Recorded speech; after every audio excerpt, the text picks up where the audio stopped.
a doctor had told one of his female clients who's in menopause Mm, that taking hormones would essentially make the menopause transition last longer, last forever.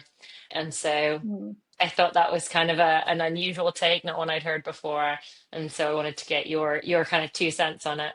It's very much not true. And this is something that I have unfortunately had some of my clients had, their other doctors or healthcare providers told them the same thing. So it's definitely some misinformation that goes around.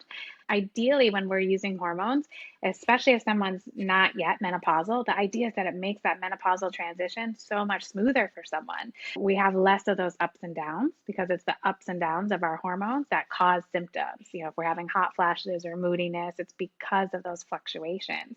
So using hormones at a very consistent kind of steady dosing makes those fluctuations go away. When we're using hormones like we talk about here with the ladies of parlor games, we're not using anything like excessive, nothing above and beyond what a woman's body might produce on their own. So we're not creating periods, we're not creating cycles. And so we're not elongating that. We're just boosting quality of life and decreasing symptoms. Definitely not prolonging that menopausal transition. Are there things like that you've heard in your practice where you're sort of wondering how people got from point A to point B or where the information came from, and you kind of could recognize it as being pretty damaging to Sure. women getting the resources they need to feeling better Hmm. in menopause? I hear it regularly is women have to stop hormones at a certain age. Oh, you're over 60. Oh, you're over 65. Oh, you're 70. We need you to get off those hormones. We have to start decreasing and stepping down. That's not the case. So where does that Mhm. come from?